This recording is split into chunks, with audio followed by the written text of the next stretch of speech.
முதலமைச்சர் விஜயோட 52வது பிறந்தநாளை முன்னிட்டு சென்னை தலைமைச் செயலகத்துல அமைச்சர்கள், உயர் அரசு அதிகாரிகள் மற்றும் கட்சி நிர்வாகிகள் எல்லாருமே நேர்ல வாழ்த்து சொல்றதுக்காக தலைமைச் செயலகத்துல வெயிட் பண்ணிட்டு இருந்தாங்க.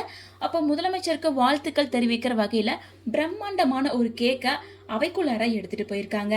கேக் வெட்டுற கொண்டாட்டத்துக்காக அங்க இருக்க எல்லாருமே ஆர்வமா இருக்கிறப்ப முதலமைச்சர் விஜய் அவர்கள் அந்த விஷயத்தை ரிஜெக்ட் பண்ணியிருக்காங்க. கேட்கும் போதும் இங்க இருந்து எடுத்துட்டு போங்க, எந்த கொண்டாட்டமும் இங்க கிடையாது அப்படின்னு ரிஜெக்ட் பண்ணியிருக்காரு.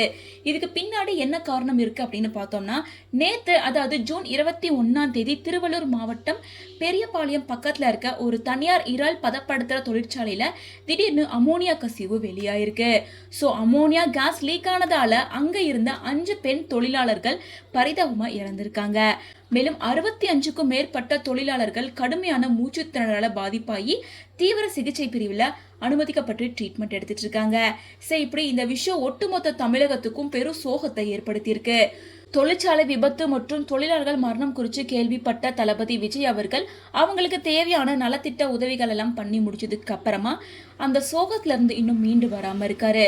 அதனாலதான் இப்படி ஒரு நாள்ல தன்னோட பிறந்த நாளை கொண்டாடக்கூடாது அப்படின்னு முடிவு பண்ணி இது தப்பா இருக்கும் அப்படின்னு சொல்லி அந்த கேக்கை ரிஜெக்ட் பண்ணியிருக்காராமா. இப்போதைக்கு கேக்கெல்லாம் வெட்ட வேண்டாம், அதை அப்படியே திருப்பி அனுப்பிடுங்க அப்படின்னு ஆர்டர் போட்டிருக்காரு.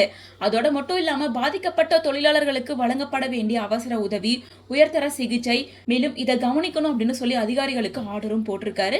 மேலும் விபத்து நிவாரண பணிகள்ல அதிகாரிகளை தனிப்பட்ட முறையில அனுப்பி வச்சிருக்காரு. சோ பிறந்தநாள் கொண்டாட்டத்தை விட மக்களோட உயிரும் துயரமும் தான் முக்கியம் அப்படின்னு நினைச்சு முதலமைச்சர் விஜய் எடுத்திருக்க இந்த முடிவு மனித நேய மிக்க முடிவு அரசு அதிகாரிகள் மட்டுமின்றி பொதுமக்கள் மத்தியிலும் நெகிழ்ச்சி ஏற்படுத்தியிருக்கு.